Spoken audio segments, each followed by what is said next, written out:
Mu bibazo vyagiye birabazwa n'abamenyesha makuru ku muvugizi w'igipolisi cy'u Burundi harimo kumenya igituma abapolisi aribo bahungabanya umutekano cane cane muri komine Ngagara mu kuburagiza abazamu baba bari mu gikorwa cabo kandi aribo bategerezwa kubahiriza bene gituma atagikorwa kiboneka c'abapolisi nyene mu gutuza imigwi y'inkozi z'ikibi yitwaza imipanga n'amahiri yeba kandi gatema abantu mu makomine ya Kinindo na Kanyosha. Eremenegerde hari menshi yishuye ko hatabayeho kuja inama n'ingingo muri ico gikorwa c'umutekano mu Ngagara ngo kuko atawosaba abantu gufasha mu gucungera umutekano ngo hanyuma bibabuze.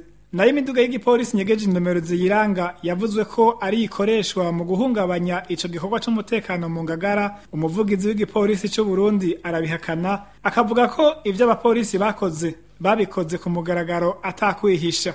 Natangaje kumva umuduga w'ipolisi office amabara y'ipolisi n'ivyandiko ugaca gushira unyegeza plaque byo civutu byo naje ndatumvise n'uko byagende mugabo wemeje kubaza commissaire provinciale municipale yambwiye ati n'ukuri ivyo bikorwa tubikora ku mugaragaro ni patrouille isanzwe y'imiduga izwi umuduga wa commissaire regional waraciye rimwe igituma rero ivyo bimeze gutyo mu kubishira mu ngiro harabusanga harimo udutosi inzego z'umutekano zitegerezwa kubwira abanyagihugu ingene teza kwigira kuko gufasha abajeje umutekano mu kuko cyawo si kubasubirira ushobora gufata ngo utangure gufata ushano bariyere kwibarabara utangure kwakindanga mu abantu futi ururuka ndamumbira muri ndibishoboka.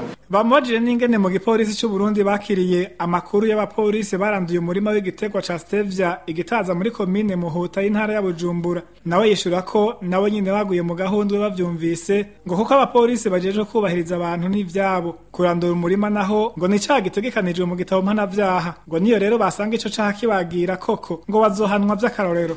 Ibi nagomba ndabivuge mu buryo atabiri mu byo guca hirya no hino kurandura ibitegwa ni icyaha kitegekanijwe n'amategeko mpanavyaha.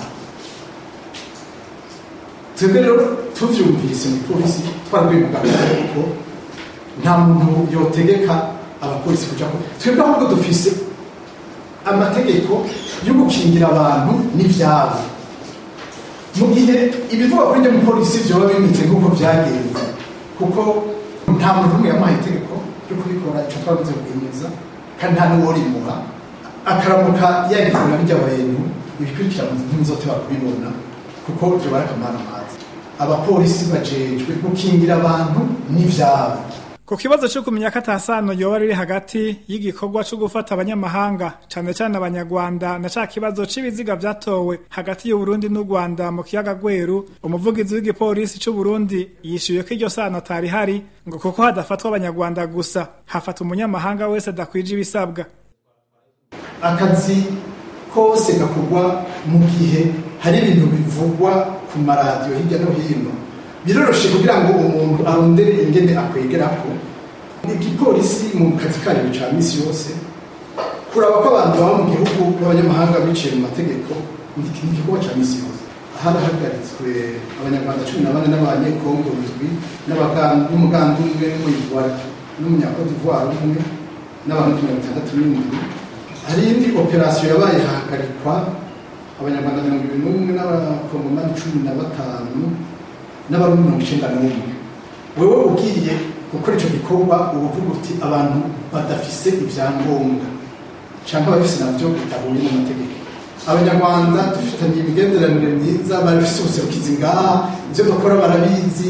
Igipolisi cy'u Rwanda gikorana iminsi ku munsi turahana abantu bataba bari mu mategeko twe nta kibazo dufise ku Rwanda. Abamenyesha makuru banamubajije aho amatohoza ageze kuri bwa bwicanyi bwakorerwa baba bikira b'abatariyano kazi ko bafashwe bamikeka ko ico caha ko yoba akomeye mu mutwe canke ko adakomeye. Eremenegerde hari menshi akaba yarahiye ko atashobora kubivuga ko ngo kuko dosiye igeze mu butungane.